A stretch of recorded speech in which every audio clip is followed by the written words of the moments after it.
do that. Great, thank you. Happy Tuesday, everybody. My name is Kat Bell, and I will be your moderator for this session. I'm pleased to welcome Monique, Kyla, and Navroop for their session, Developing a Community of Practice to Support IDE in the Hiring and Retention of Student Library Employees. Before we get started, let's go over a few logistical items. So this session is being recorded. Captions are available during the session by clicking on the Live CC button at the bottom of your Zoom window. Thanks so much to Abby Estes for providing the captioning for this session. Please use the Q&A feature for any presentation questions.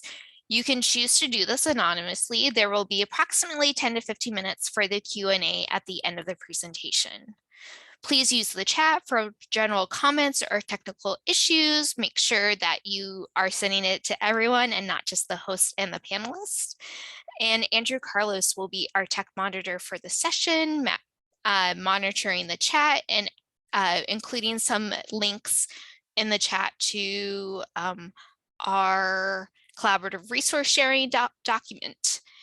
If you would like to share anything, a related reading, a podcast, a video, or anything else, you can drop it in this bit.ly link that we have in the chat to the resources document. It is a Google Docs. So please, after you drop in your resource, go ahead and close out so that others can be in the document at another time. And then let's see. What else? The next link that Andrew just dropped in is our conference code of conduct. And now I will go ahead and turn it over to our presenters, and I'll be back with you at the end for our Q&A. Great, thank you. Hello, everyone, and welcome. Thank you for joining us today. Thank you, Kat. Thank you, Andrew. Thank you to the other members of the COM Organizing Committee for inviting us to speak at this year's conference. We hope everyone's enjoying the conference so far. We really are. We're very excited to be here today to share with you about an initiative at our institution that involved developing a community of practice. And this community of practice was developed to support inclusion, diversity, and equity in the hiring and retention of our student library employees. So my name is Monique Flaccavento, and I'm the director of the Ontario Institute for Studies in Education, or the OISE Library at the University of Toronto. And I'm here today with my colleagues, Kyla, Everall, and Navroop Gill, who you'll meet a little bit later in the session. So as you'll see on this slide, there are actually 7 members of the organizing committee of our community of practice. Navroop and Kyla, who you'll meet later, were the co-chairs of last year's community of practice, or COP. And Askari Hussain, who's not here today, and I co-chair this year's community of practice. The other members of our organizing committee included Darlene Chow, who's the HR director for the University of Toronto Libraries, Judith Logan, who's assistant head of user services, and Angela Henshelwood, who's the head of our engineering and computer science library.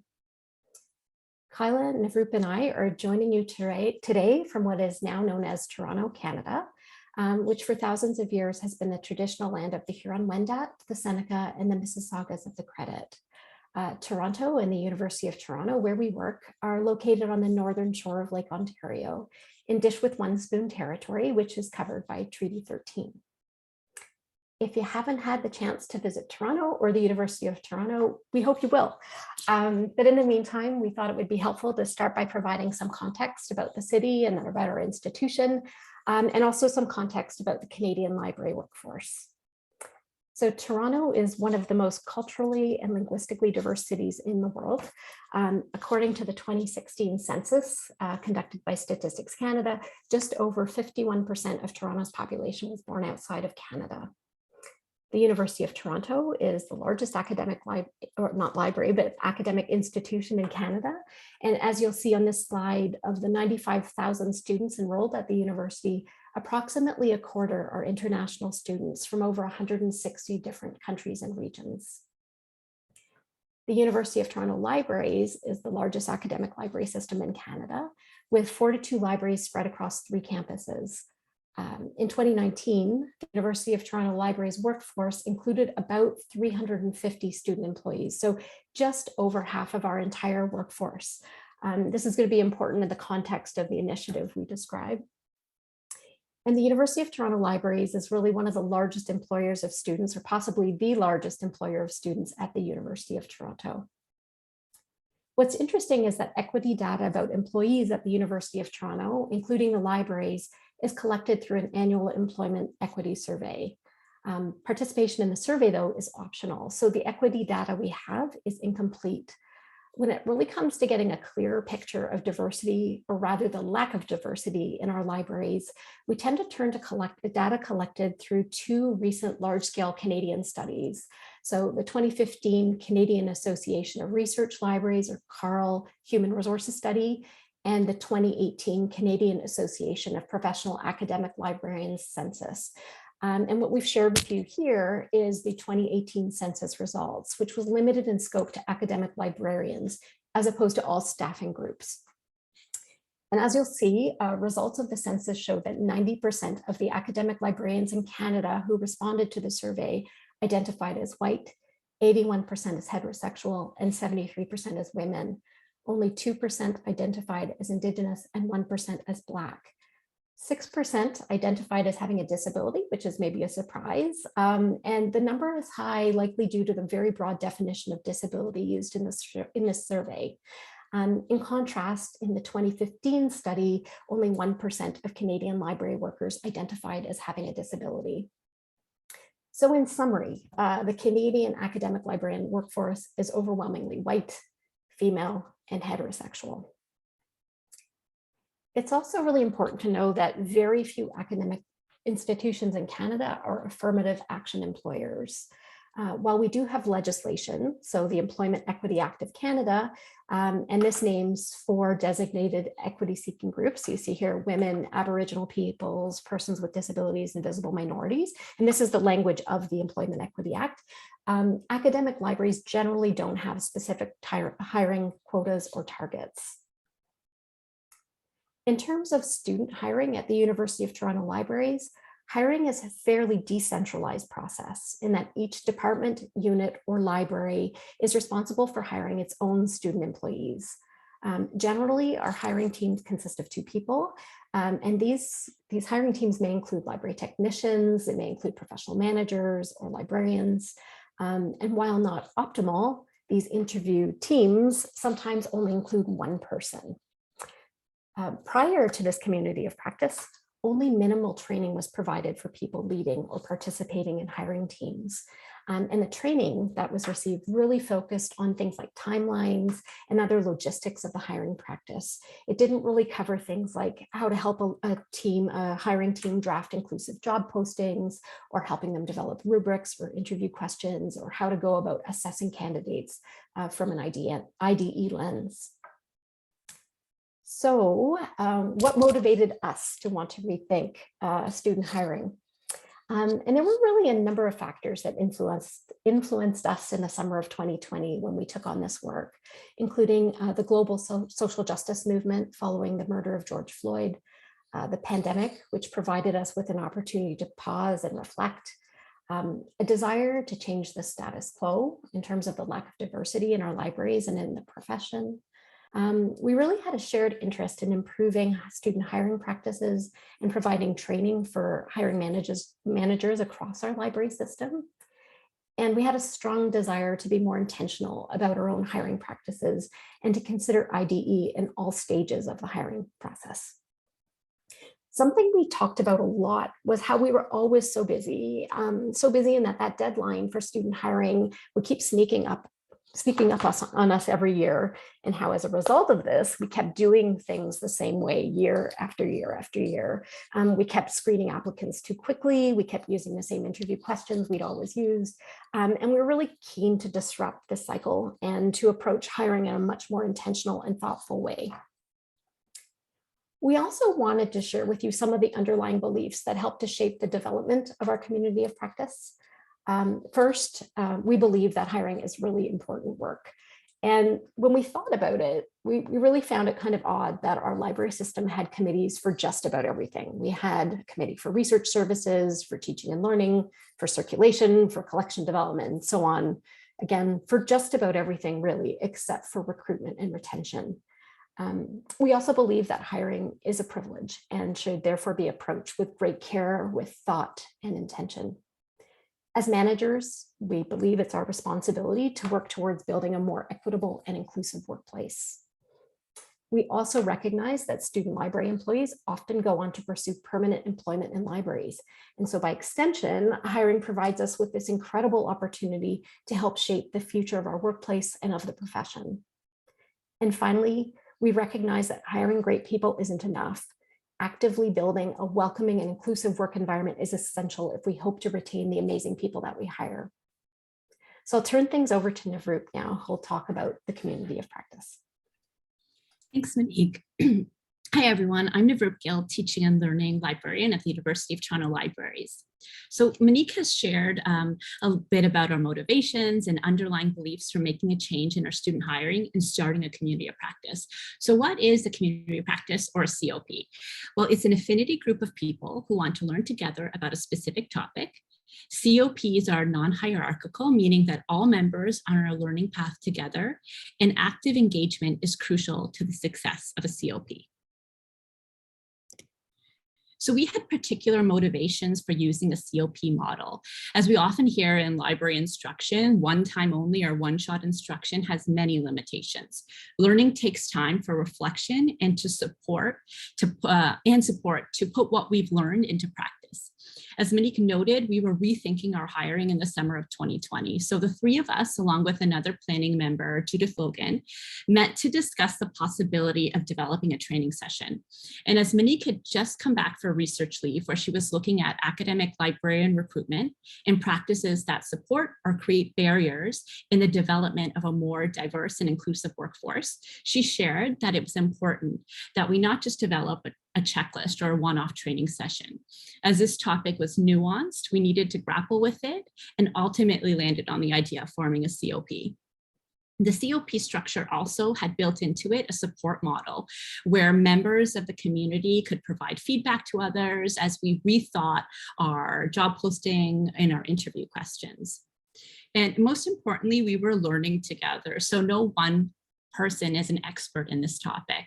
I had attended a session with our U of T's anti-racism office, and we were asked the question, what aspect of work would you want someone with an expertise in anti-racism to offer consultation on? And overwhelmingly, people said they wanted help with hiring. The director of the office noted that there isn't a designated expert in this area in our organization, but that we must ask intentional questions, such as how these processes are currently in existence. She shared that anti-racism is a way of life and being, and it's not a checklist you do. And that this work of hiring is not work that people know how to do just because they have lived experience. It requires training, and it's a skill set. So one important factor of our COP is that it strived to be non-hierarchical. Even though we were the organizing members, we're not experts in this, and learning isn't the responsibility of just one person to organize or facilitate, but for all of us to engage in together. And to quote the COM Conference's website, we see the practice of management as a set of skills and dispositions developing over time through ongoing education, community sharing, and critical reflection. And we really see this speaking to the spirit of a COP. So focusing on building community in our COP was important to our success. We wanted to encourage open, honest, respectful, challenging conversations and questions, and provide time and space for both of these in our asynchronous and synchronous settings. One of the ways in which we worked to build a community of practice was sharing a document created by the National Association of Student Personnel Administrators. I believe we'll put that into the chat, about brave spaces. So we use this document as a way to engage in a discussion about setting expectations about what having a brave space meant in our context of asking questions, responding to, and accepting feedback. So ways in which we actively work to build a community included a discussion board for additional comments and thoughts, for ideas that came up that we may not have a chance to address in our synchronous setting, as well as for people to place difficult questions or conversations, and for feedback from the rest of the group. And we also were able to form a network of colleagues outside of our immediate library department. As Monique mentioned, our hiring can be kind of insular. And so it allowed us to meet people from different libraries and across 3 campuses, many of whom we'd never met before. And it was a mix of people with a variety of experiences, some people in positions of authority, like our deputy chief librarian, and others who are very new to their careers. And the COP also provided an opportunity for us to relate to each other in different ways. For example, after our kickoff meeting where we shared formal introductions, we then shared a bit more personal details and writing about our names. We found that we were reading really interesting stories in our discussion board, and we were learning new things about our colleagues from these prompts. So here's just an example of one of the prompts that we had to learn more about each other and our work and hiring experiences. So we had asked, what can you remember about the application and interview process for your first job? What surprised you?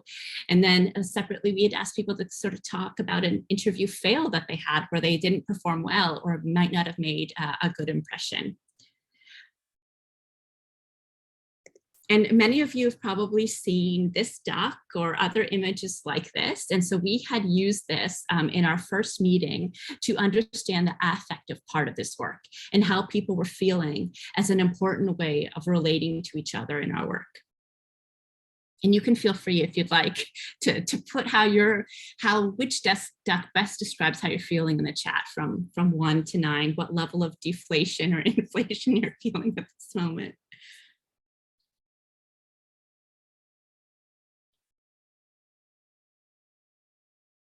Okay, I'm going to move forward for the sake of time, but so who participated in our COP?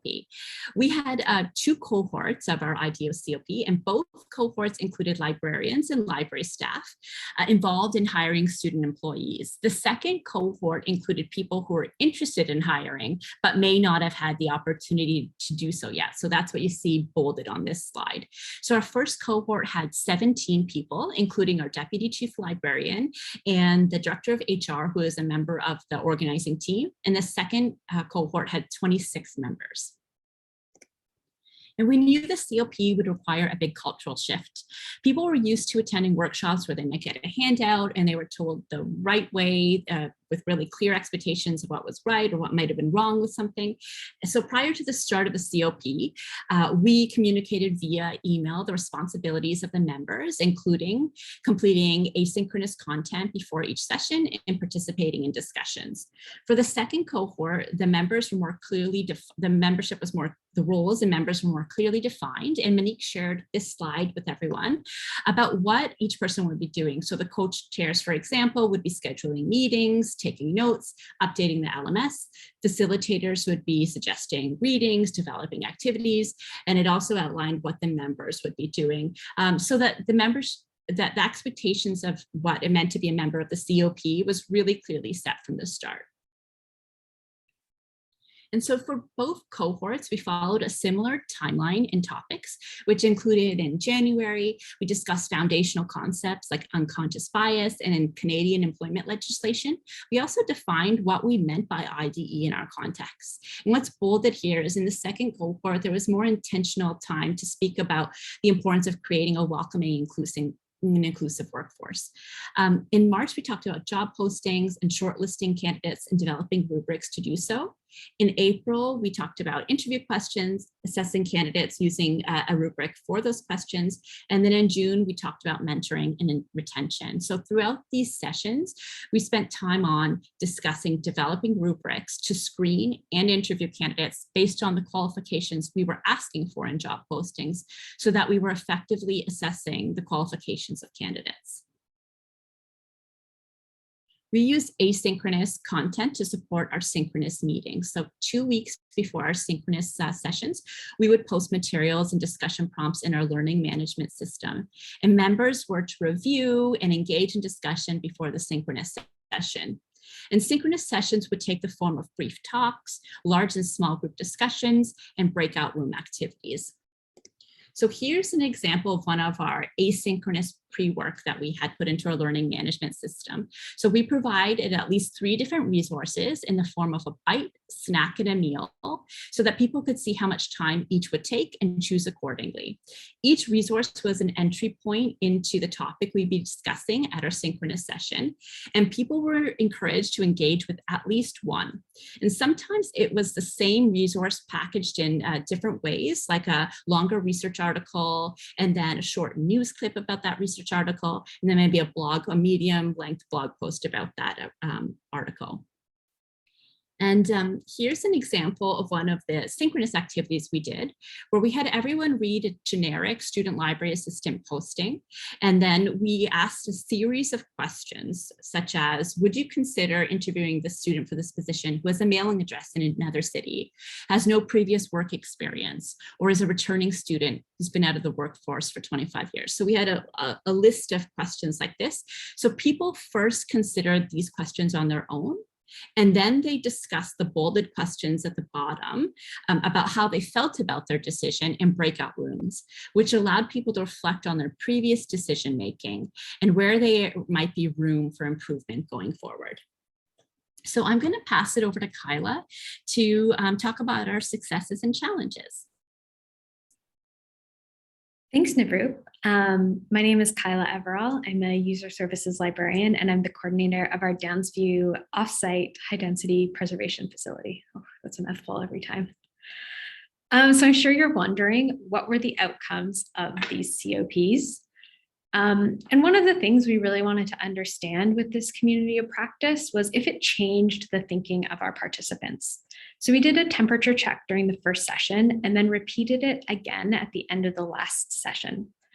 In it, we asked people to rank their level of agreement on the following statements. I understand the value of considering IDE in student hiring. I am knowledgeable about IDE practices in hiring. And I feel confident about my ability to implement IDE practices in hiring. In the first session, people ranked very high their understanding of the purpose of considering IDE in student hiring, but what they were a lot less confident about was their knowledge of IDE practices in hiring, as well as their ability to implement them, unsurprisingly. In the last session, agreement with those last 2 statements almost doubled the average ranking, which means that by the end of the community of practice, participants not only felt like they knew what to do, but they felt fairly confident that they would be able to implement what they learned. Some other changes and outcomes that came out of this were both kind of tangible and more intangible. So we have enhanced the landing page for our student recruitment website to include tips and resource so that all of our applicants can start the process with the same understanding of our expectations. Procedures and processes have also improved in many ways. So there's now actually best practice guidelines for student recruitments that include many of the things that we discussed in our community of practice. Rubrics for evaluating candidates are now considered the norm. And we've even done work in our post-recruitment area. So some of the members from our community of practice, including Navroop, developed a Learn About University of Toronto Libraries lecture series for student employees so that they can learn a bit more about the library, think about the different work that happens here, and maybe kind of consider if this is a career path they want to follow. Post-COP, we have also hosted working meetings for members of the community to kind of gather and work through recruitment material and get feedback from other COP members. And 2 of the less tangible, but I think still noticeable changes that have come from this community of practice are the reframing of the attitude around hiring from seeing it as a burden that we all have to take on to being really seen as a privilege. I've also noticed a normalization of IDE considerations in recruitment more generally. So I have been on several student recruitments in the past year with members of this community of practice. And I can say that it is now expected and welcomed that we're going to talk about inclusion, diversity, and equity and how to improve our processes in hiring, which was not always the case beforehand. But that's not to say there were not challenges along the way too. As was mentioned, a community of practice is a really big cultural shift in our approach to learning. I think in libraries, we're very conditioned that our PD is like a workshop or a lecture, and you kind of show up and someone fills you with knowledge, and then you go about your business, hopefully a little better at your job. A community of practice by nature is cooperative, it's collaborative, all participants are responsible for their own learning journey, and that's a really big change. In our first cohort, we did not set participation or attendance expectations, and that led to some challenges. How many sessions can someone miss before they've fallen too far behind? In our learning management system, we can see exactly how long everyone had spent in the course shell engaging with material. And if someone hadn't signed in yet and it's session 3, are they really engaging? Monique and Ascari did set some expectations around this for the second cohort, but I think challenges remain.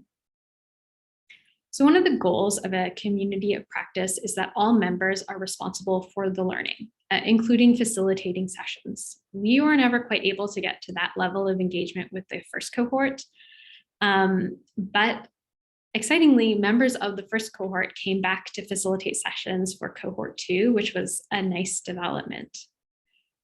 One of the other challenges, which relates to the idea that a COP is a really big cultural shift in our approach to learning, is that it's still been kind of tricky to get away from the checklist mindset. People think about this work and they still ask for a checklist of what they can do to improve their IDE practices in hiring. If inclusion, diversity, and equity in our hiring could be radically transformed by a checklist, we probably would have done so already because librarians love a checklist. This work is so complicated and messy, and it really requires interrogating our own practices and having difficult conversations and trying to get to the bottom of like what we're trying to do with these recruitment practices. That really can't be done with a checklist. Another challenge of the COP is how your participants may come to you. Are they volunteering or were they voluntold? If you're showing up because you were told to and you don't really care to be there, you may not get a lot out of this work. In fact, you probably won't. This just requires a high level of engagement. In a COP, if people are disengaged, it not only disrupts their own learning, it could disrupt the learning of other members because it's so collaborative and cooperative, and everyone's really learning together and from each other. Unsurprisingly, anyone who's been in an instruction situation before will know dominant voices can also be quite challenging to deal with. If 1 or 2 people are taking over the whole conversation, there's really no room for others. So if you're thinking that you would like to try having a COP like this at your own organization, we have a few tips. The first one is that planning is quite labor intensive, so do yourself a favor and dedicate enough time. You're also going to want to make sure you have strong administrator buy-in. This work takes time and it's quite challenging, but we found that it did lead to material changes. You're gonna want to make sure that you have champions who can clear some of the obstacles and move this work forward with you. You'll also want to consider the power dynamics of your group. We had a range of participants in our first cohort, from rank and file librarians to senior administrators. Since the community of practice model requires having brave spaces where we're willing to share our mistakes or ask difficult or embarrassing questions, consider who is in the room and if that will have an impact. We were very intentional with how we used breakout rooms to allow opportunities for people to maybe share things away from their direct supervisor or from like a senior leader. But at the same time, you want people to kind of come together and mix and hear different ideas. So you don't want it to be fully separate. You'll also want to be prepared to facilitate difficult discussions. As well, be prepared to facilitate groups with dominant and quiet voices. We had community discussions about communication and conflict and how we deal with it if any situation arose before our first session. I think this set kind of expectations that kind of normalize that yes, conflict can happen or difficult situations can happen, but it's going to be okay because there's a plan in place. In terms of group size, we found 10 to 20 people was really the sweet spot. Anything more is quite challenging to manage. And the last two tips are maybe more questions that we still have in our heads around this. The first is the long-term sustainability. And that's still a big question for us. This was work that we all did off the side of our desk because we felt like it was really important to do, and we didn't really see anyone else doing it. It was really well received and people wanted it to keep going. But how does this work continue to live and evolve when we all have full portfolios? And if you're an administrator who's watching today, consider what resources you are willing to commit to this. Saying that this work is really important is a great first step, but making sure that the resources are in place to do it is equally, if not more important. Maybe not more, but equally important for sure. So we have a few final thoughts to leave you with before we roll into the question period. The first you probably may be asking yourself is, did these communities of practice have an impact on who we recruited? And we don't know. Recruitment demographic statistics are not provided to hiring managers at our institutions, so we really cannot say, and that's a big challenge for us. As we mentioned a few times, communities of practice are a lot of work to run, but we think it's really worth it and really the best way to kind of engage in this work. And lastly, you may be asking if you're the right person to do this work. And we really think that working towards a more inclusive, diverse, and equitable workplace is everyone's responsibility. You do not have to be from an equity-seeking group to lead this work. In fact, it's problematic to expect to leave it on the shoulders of those who have more systematic barriers to face. But that being said, consider your positionality and think about what you bring to the table and what additional learning you may need to do beforehand. So now we have time for questions. We also have our contact information here. If you want to get in touch later and ask more, we're happy to chat. Also, if you end up doing this at your workplace, we'd love to hear about it. Great. Thank you so much for that wonderful presentation. I'll give us a little bit more time. Let's see if I forget who shared their screen. If somebody wants to unshare the screen so we can see everybody during our Q&A session, that would be great. And let me see what else I'm supposed to say. I have 25 screens pulled up here. Apologies. So please be sure to type your questions in the Q&A box. Feel free to upvote any that come in. And the first question we have is, can you speak a little more about your retention discussions and whether your retention was impacted?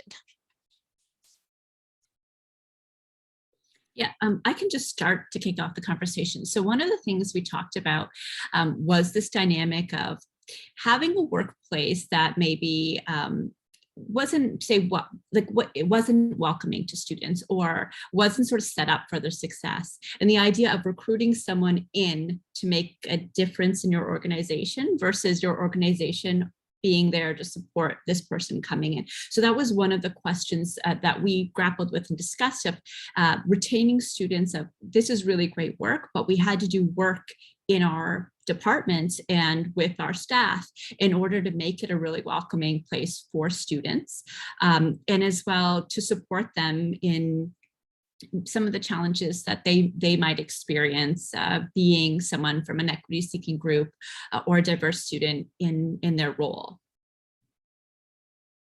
I think Monique and Kyla, yeah, if you want to add to that. Sure, I can talk about something. So in the second cohort of the community of practice, as Navroop had mentioned earlier, we talked a lot about how we had maybe waited too long in the first cohort, waiting till the end to really focus on the retention. And this was something that really needs to be woven throughout the community of practice. So we very intentionally included some discussion points early on. And one of the activities, I'm just going to read it to you because I don't want to misquote, Kyla Morwood, who is an Indigenous librarian at Okanagan College up in Canada. I attended a talk she had given, and she gave what I thought was a brilliant, she just said something that seemed so brilliant to me. She said, you know, I see all these job postings, this part I'm just paraphrasing, but I see all these job postings coming up all the time saying I'm looking for an Indigenous librarian.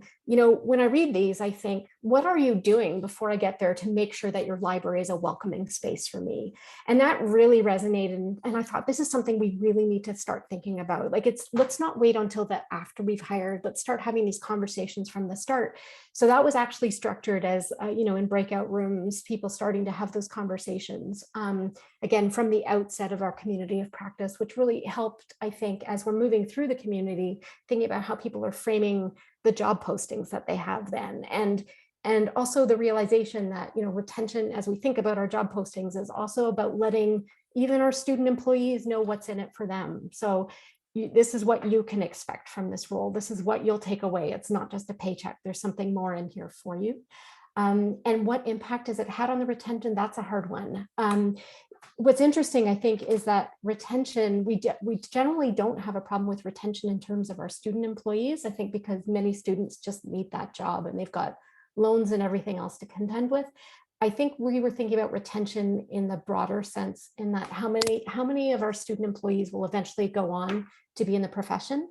So it's maybe too soon to answer that question. It'll be interesting to see whether we see changes there. Kyla, over to you.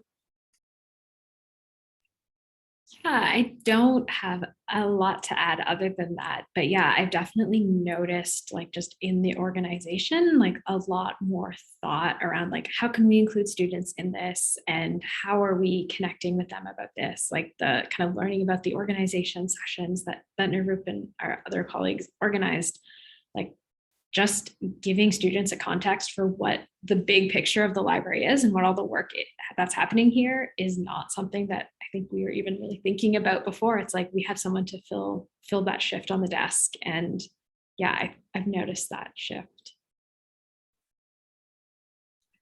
Great, thank you. Another question that came in is, do you have a standing committee of student employee managers?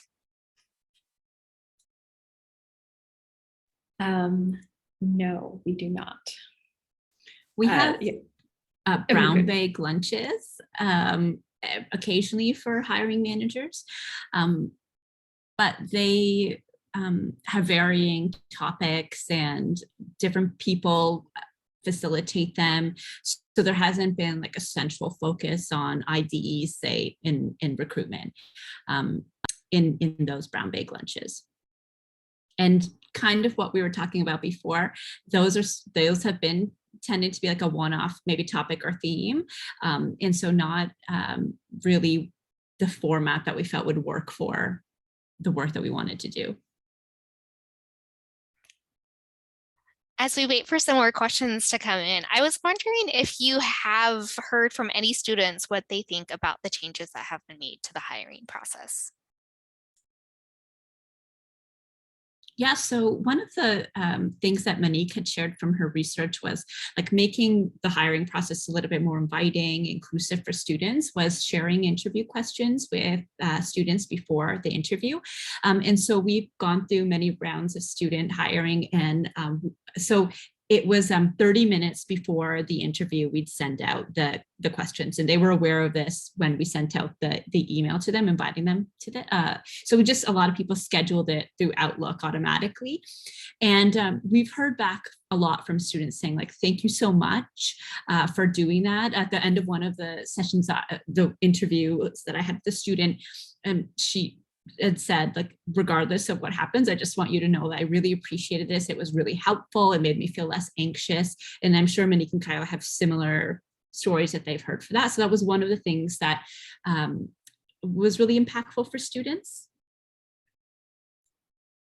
Yeah, I similarly heard back from a lot of students about that very thing. They really do appreciate getting the questions ahead of time. And people who are not familiar with that practice often say, but doesn't that mean everyone will know what questions you're asking? Well, you know what, if the questions are really about them reflecting on their experiences and what they bring to the role, doesn't matter. And it's really, I think, a practice that has been really useful for all of our students. And we feel we're then really understanding a little more what students have to bring, as opposed to them being on the spot and nervous. And maybe it's the first time they've ever interviewed and they're not able to contribute fully. The other thing I've got a lot of great feedback about is really we've started sending out what we're calling like a one pager ahead of time. In the past, it would be like, here's the interview time and date, and that's about it. And now we're really including a lot more information. Like, before you come to the interview, here's a few things you might want to look over. Like, please look over our web pages.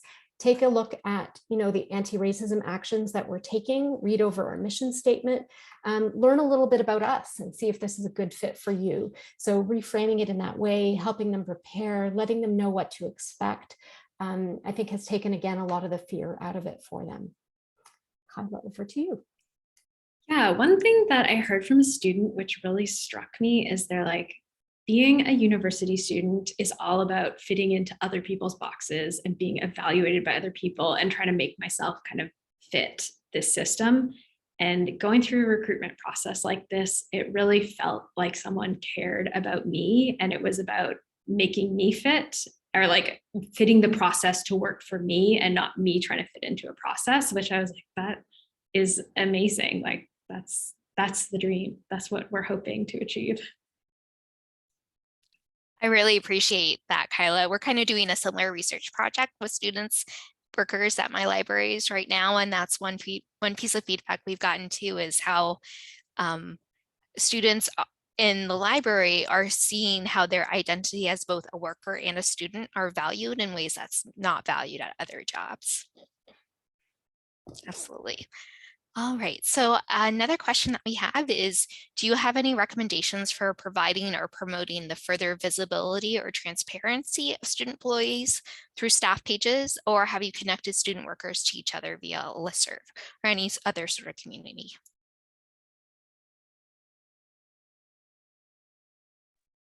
I'm not sure if like in general our students are connected in some way. I do know that we have like some programs. We have it's called Talent. It's the Toronto Academic Library Internship Program, where it's like students from the library school, but it's kind of like an enhanced student library position where they get to kind of participate a bit more fulsomely in the work that we do. And they have like a community of practice, or a community for them, and like special events for them so they can kind of connect with each other. But yeah, Monique or Navroop, do you have thoughts? Yeah, maybe I'd start by saying, again, there's about 350 students across our system. So it's big, big, big, big. So I would say that these are things that are happening a little bit more locally. So within my library, yes, absolutely. Like what I do is internally, I introduce our students when they join us, provide a small bio, make sure that they have one-on-ones with each of our staff members, because we're small enough that we can do that. So they get to know each other. I arrange training sessions where they get to know the other students because they may not be scheduled with them again. And we do have a Microsoft Office Teams chat that I set up that is private to them. So I'm not part of that. They can communicate with each other. So there's opportunities locally, but I'm not sure how many are across the board. I think, as Kyla said, there's some training opportunities that bridge all of our libraries, but it's difficult maybe in a large system. Navroop? I'll be brief because my dog is barking, but one of the things that we did differently this year is we had this monthly About University of Toronto Library sessions.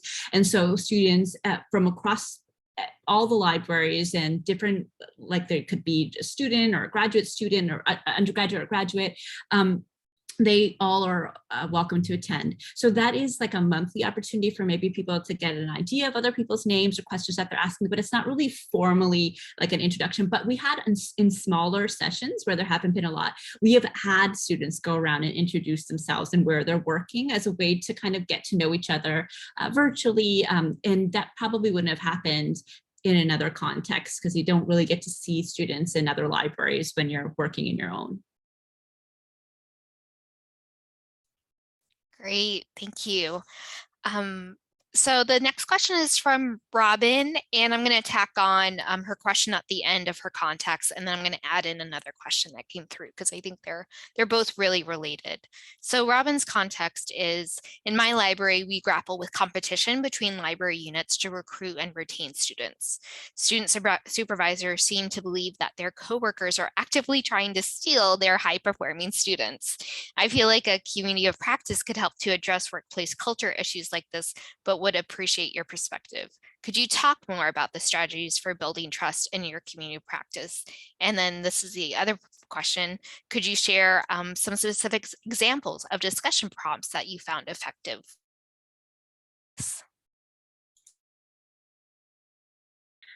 I'll briefly start. So I found it very fascinating and I think very relatable.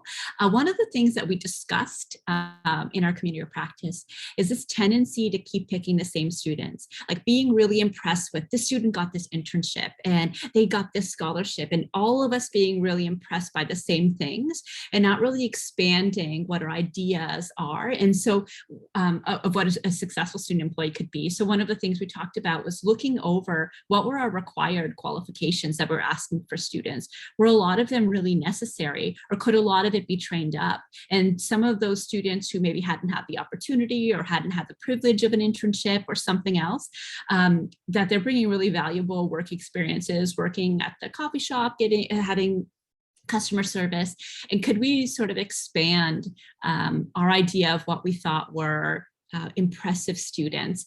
And that has really got me thinking. And when I'm reviewing applications, not really being impressed by the same things as I was impressed with before. And as we've reviewed our qualifications, required and preferred, as they've sort of been more refined or lessened to include broader things, it, at least for me, has opened my mind up to who I would consider bringing in for an interview and taking chances on students to get them to have experience. Because after all, this is a student job. We're not recruiting a lifelong permanent status librarian position. So I don't feel we need to necessarily have the same amount of stress and tension around it. And we are really giving people their first jobs or opportunities.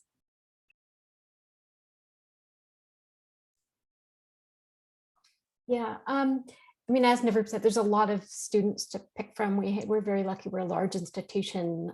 There's a lot of postings, a lot of student jobs, and we do have the time for the most part to train. So it's okay if they're not coming in with all that skill, like all those skills from the start. I think where it becomes challenging is we do have an internship program, and there we've got a very small pool of applicants and a lot of jobs. So we're all competing for the same people.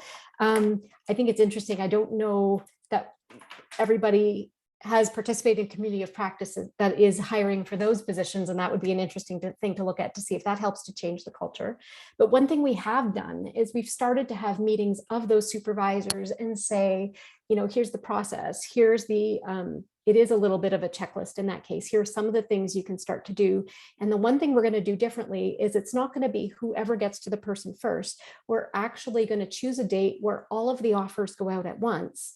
And this way the students can actually choose where they feel the best fit is. It's not that we're competing with each other. It's that the student has a choice and they can choose what works best for them. So we're sort of moving away from the Hunger Games mentality on this, I think.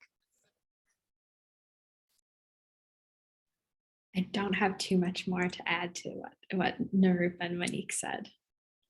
But yes, this is a challenge we're working on in our organization. And I can say actually locally I'm in 2 departments. One of the things we've discussed is like, for historic reasons, we have like multiple service points and all the hiring was done separately for each one, and thinking about like collapsing some of these jobs and being like, why isn't this just one position? And we can kind of train them to do all the things because it's all basically quite similar. And so that is both, I think, easier for recruitment, better for scheduling, and it's better for the students because then they can have like a wider array of things that they get to do in their jobs and experiences. But I realized that if you're within different libraries, that could be challenging. But one of the things we actually talked about in the COP is like making floating pools of students, which is, I think, would be a very big HR undertaking at our organization. But I personally, that would be something I'd be very interested in. That sort of makes me think about that discussion that you all just had about compensation. I know for my organization, that's one thing that we're kind of researching right now is can we sort of standardize compensation in a way that doesn't negatively impact the hiring? Because there are some positions at our branch campuses that really recruit grad students. We feel like they take on more responsibilities and should be paid more. Was there anything included in your community of practice conversations about compensation for student workers? You know, it's interesting. I don't think that came up. And now that you raise it, it's interesting that it didn't. Our central libraries have unionized positions, so everyone is paid the same. There's two different types of roles, and there's, pay based on the responsibilities that those roles have. But what's interesting is we do have many other libraries on campus where the rate of pay is maybe not equivalent. And they are more likely to lose their employees to the central libraries where there are these unionized positions with a higher rate of pay, or a different union with a higher rate of pay.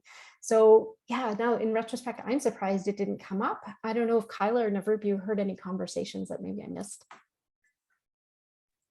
I don't think so. Like, I think at the central libraries, we've often felt, speaking as a former student employee, that the rate of pay is quite good compared to like general jobs out there. So that hasn't come up, but I think it would be a really interesting discussion.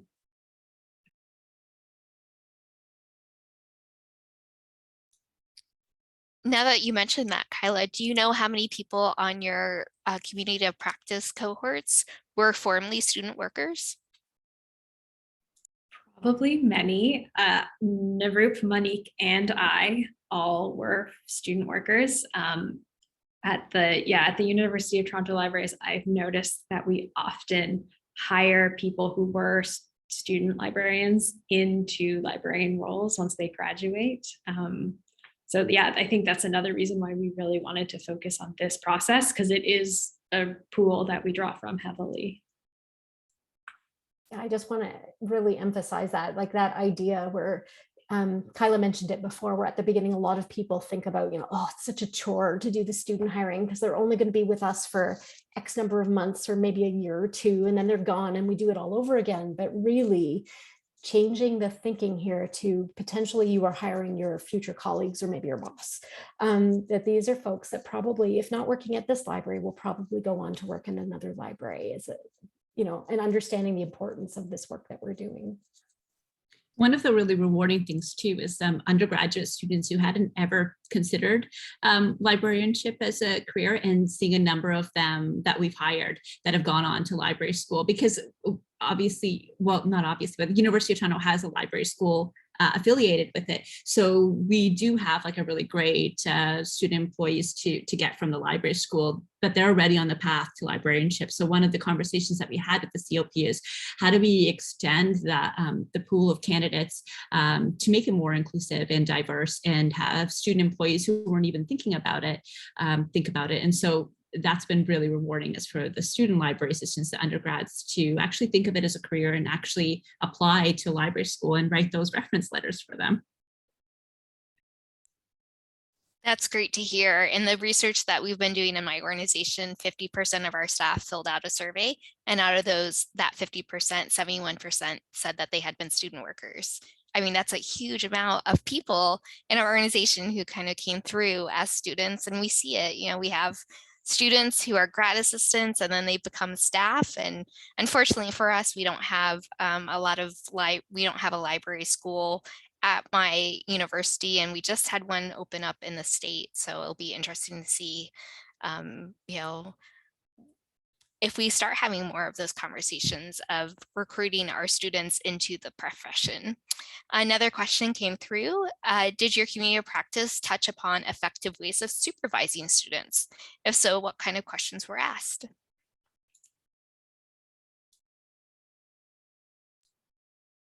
So I would say for the most part, no, it didn't. It really was more about the hiring process and, starting to think about the retention piece, but there were some conversations that came up. So I'll give an example. During the second community of practice, back in February, actually, there was a racist incident on campus. And so there was a really interesting discussion that happened. As Navroop mentioned, we have an LMS, a learning management system that we use for all the asynchronous materials, with a pretty active discussion board. And in that discussion board, all the supervisors in there were like, well, how are you supporting your students through this? Like, are you saying anything? Are you not saying anything? Is it okay to say something? What should we say? What shouldn't we say?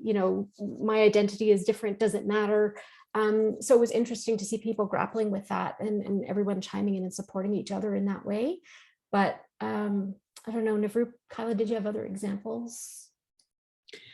Well, I was just thinking that, we had 17 members of our first one, 26 in the second, some overlapped between that. So not like a massive amount of all of the people who have hired who've gone through it. So one of the things I think we kind of grapple with, and I think Kyla spoke about as well, is that like, how do you sustain this so that we all are coming from the same thoughtful approach to hiring, and that I find that, like, as an effective part of being a supervisor, really having thoughtful consideration of what you're doing. How do we sustain that? How do we speak about this with our other colleagues who maybe haven't gone through the COP? Another thing I remember in our first cohort, someone did ask of like, so we recruited students, we brought them in, like, how do we know we've made it better? Like, how do we know that they like it here, that they feel welcome here? And sort of just Monique's point too, like if somebody feels like maybe their background isn't the same as a student, like how do they approach those conversations? And as well with other colleagues that haven't gone through the COP, how do we sort of extend our learning to them so that they are similarly making students feel welcome and included in what's going on in the library? So those were some of our, I think, things that we grappled with, but didn't really come to like any sort of way of like how to be what's the most effective way to be a manager. But I know that we do share in what Kyla shared about our talent program. The supervisors do share different strategies of how they've included students in. So maybe they've invited them to meetings, staff meetings, other PD that's happening. Had them reflect on it. So different ways that we've been supporting or mentoring students, and we have to actively talk about what our mentorship will be of students, regardless of their background. Just in this role, how will we mentor them? So I thought that's been really effective to have people think about their supervision actively.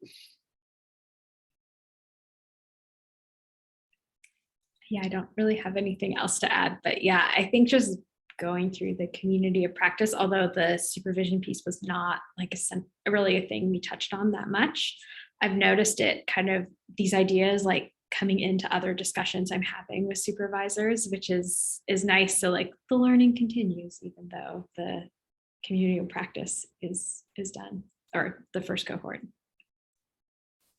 Great. So we just have a couple minutes left. So one final question I have for you is, have the community of practice ideas around hiring students affected any decisions around faculty and staff hiring? And sort of what do you see as next for this work for you all?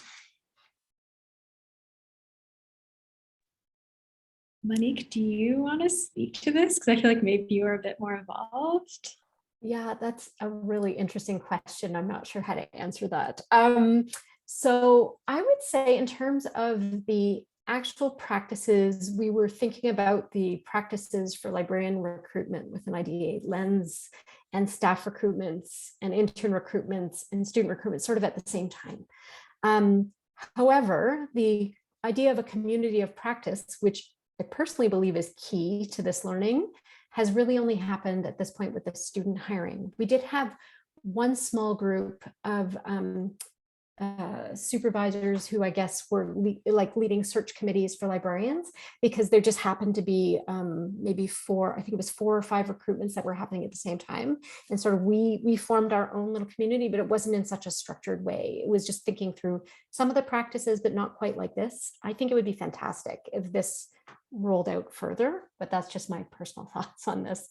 As far as I know, there's nothing in the works yet anyway.